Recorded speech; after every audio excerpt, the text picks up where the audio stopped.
We live in a wonderful world full of wonderful people, full of wonderful beauty around us. But we also live in a broken world. We live in a world where people aren't always kind to one another. We live in a world where people hate one another because of the color of their skin, because of their age, because of their religion. We live in a world that can be ugly sometimes. And it would be foolish to think that we could change it. It would be foolish to think that us, as just regular people, as individuals, could make any kind of a real meaningful change in the world.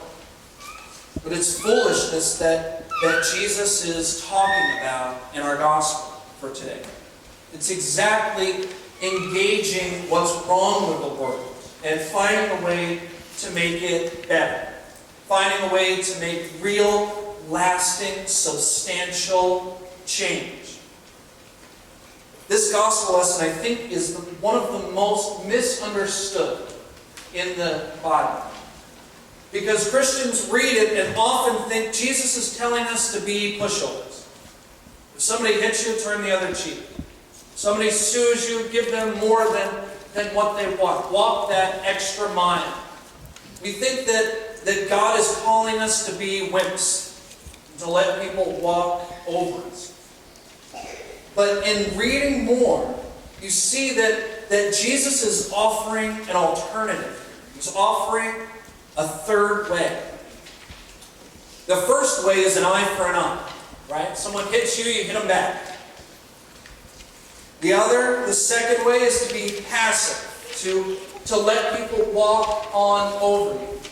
But a guy named Walter Wink came up with an understanding of this third way that Jesus is trying to teach us in the gospel.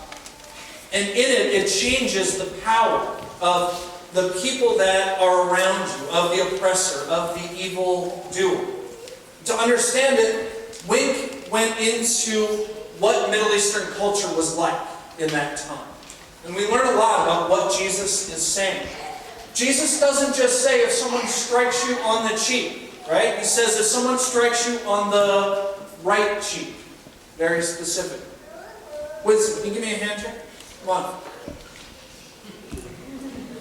Congratulations, Winston. This is the day we get to hit the pastor in front of the whole church. All right. Now, if Winston's going to hit my right cheek, it means that he and I are in some kind of a disagreement, and Winston wants to put me in my place. He wants to be dismissive. He wants to degrade me. He wants to embarrass me in front of all the people that are around. What's the most dismissive, degrading way that you could hit somebody? Just brush them off and show that they're inferior. What do you think? Slap them. And not just slap them, but backhand. Right? But if Wynn's going to hit my right cheek, and he's going to backhand me, that means he's going to take his right hand and smack right across my face. Now he's put me in my place. He's shown everybody who's boss. He showed how low and lowly I am. And that's where Jesus says not to fight back, but also not to lay down. Jesus says, turn the other cheek. Turn your head. Now Wynn, you can't smack me anymore with the back of your hand because you'll hit my nose. You can't get to my cheek anymore. So now Winston has an option. He either has to use his left hand to smack my cheek, which you're not allowed to do in Middle Eastern culture. This is the hand you use for all of your personal cleaning in the bathroom. There was no toilet paper back then. The left hand was gross, it was nasty, and you never used it for anything. So to do that would degrade Winston for using his left hand. Or he has to use his right hand again, but he can't just slap me dismissively. Now he has to hit with the open palm of his hand or his fist, which means he considers me an equal, even a superior to him. Now he's stuck. He either puts himself in a position where he's disgusting to everyone around him, or he has to recognize that I'm as powerful as he is. Or he has to just walk away. You see, thanks, man. You can go on back to your seat. You see, what Walter Wink realized was that Jesus isn't saying to just be passive. Jesus is calling for something much harder than that. To stand up to somebody that's trying to degrade you. You look at the second example that he gives. If someone sues you, and they want to take your coat, offer them your cloak as well. Well, back then, just like there are today, there were loan sharks. And if somebody was in a bad way and they needed cash fast, or denarii fast, they'd go to this loan shark who would give them terrible terms, horrible rates of interest. And they'd lean on them to get them to pay back. Well, eventually, after the person was totally sucked dry and they had no cash left to give, the loan shark would take the person to court. And they would have a finding against the person that because they didn't have any money, they had to offer literally the clothes off of their back. So the way that the court system would work is they wanted to be fair. And they would have the person who owed the money give their outer coat to the loan shark to keep for the day. Now they would then get it back in the evening because that's what you used for your bed. You used it as your blanket and your pillow.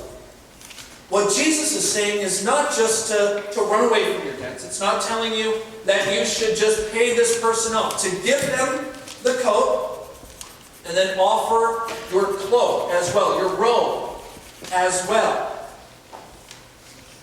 They didn't have any undergarments back then, which means you'd be standing in the middle of the court naked as a jailbird, handing all of your clothes to this other person.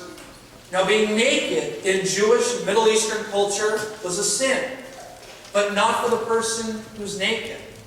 It's for the people who see the naked person. So now, everyone in the town knows that this loan shark has caused all of them to sin and puts the pressure back on the loan shark.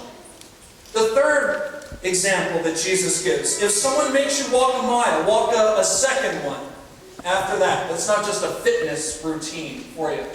That was a real thing that used to happen back then. Remember, Israel at this point is under Roman occupation. And they are enjoying the protection of the Roman army. The Romans built roads all over the land so that they could travel back and forth. And it was very common that if you, a common person, was walking down the road and a Roman soldier came upon you, you would be required to carry his knapsack and his equipment, all of his armor, all of his weaponry. That was just as his protecting force. That was the privilege that he had other people that would carry his things for him. And the general rule of thumb was that somebody could carry these packs, which would weigh between 75 and 100 pounds, for about a mile. That was reasonable to ask of someone. Jesus says to walk a second mile. Anybody who saw you walking down the road on that second mile would realize that that Roman officer is really a jerk. He really is just so cruel that he's making this person walk a second mile. It's exposing how ridiculous a notion it is, how nasty it can be to be someone's servant, forced into that slave situation. You see, what Jesus tells us here isn't to be wimps. It's not to back down or to just close our eyes and turn a blind eye. Jesus calls for us to stand up to evildoers. Jesus calls us to stand up to all that's wrong in the world. Not to take an eye for an eye or a tooth for a tooth, but something much more than that. This third way of standing up and saying, I'm not going to play by these rules anymore.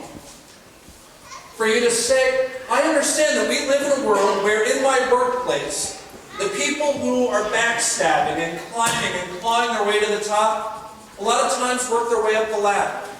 But I'm not going to be a part of that. I live in a world that tells me that because somebody's cut me off on the LIE, that now I have it, that I can cut 3 other people off because I'm aggravated. I live in a world where people lie to me so I can lie to others. when we live in that cycle, no change can ever happen. We can never progress. We can never evolve. Now, I'm not asking for any grand gesture, but we've seen it in the news, haven't we? Just in Cairo, in the last few weeks. A small group of people that gathered together and they said, we're not going to take it anymore. Largely nonviolent, rising up and banding together to say, we need a change. They had gotten that philosophy from the reformers who had gone before them, from Mandela, who got it from King, who got it from Gandhi, who got it from Jesus. From this passage of Jesus is where all of nonviolent protest has come from. And it's exactly what Jesus is calling us to today. Now, don't worry, I don't have a bus parked out front. We're not jumping in and going to Washington, D.C. But we can make serious changes in the world with little things that we do. Simple example. Friday, I went over to King Cullen to go grocery shopping. And as I pulled in, I noticed that the guy who was parked next to me had a shopping cart behind his car. And who leaves a shopping cart behind somebody else's car? You know, they take it back to the store. Don't leave it there. It messes somebody else up when they come out of the grocery store. Well, I had a quick shopping trip, went in, made my way out, and as I was walking out, I realized walking next to me was the guy who was parked next to me. And as we walked closer, he sees that somebody moved the shopping cart behind his car. And in very colorful language, he starts describing what he'd love to do to that person that had just stuck their shopping cart. How rude is that? How nasty is that? People have no manners nowadays, he says. And he walks up to the shopping cart and he moves it. It's behind the car next to him. We do that every day. People wrong us and we react. We wrong them back or we just back away and break ourselves off from them. But God calls us for more than that. Now, I'll admit, 9 times out of 10, I miss the mark too. But this one Friday, I actually think I got it right. And as that guy made his way around his car and went to get in, I continued to walk past his car and over to the car that was next to him. And I took the shopping cart. And without saying a word, I pushed it back to the grocery store. I didn't say a word. We didn't have a confrontation. We didn't have a disagreement or an argument. But he got the point. That's all God is calling us to. God's calling us to change the way that we react with other people. And if we do that, in all of those little things, all of those little ways, we can do nothing less than change the world. So turn the other cheek this week. Walk the extra mile. Give the clothes off of your back, because it'll change the world. Amen.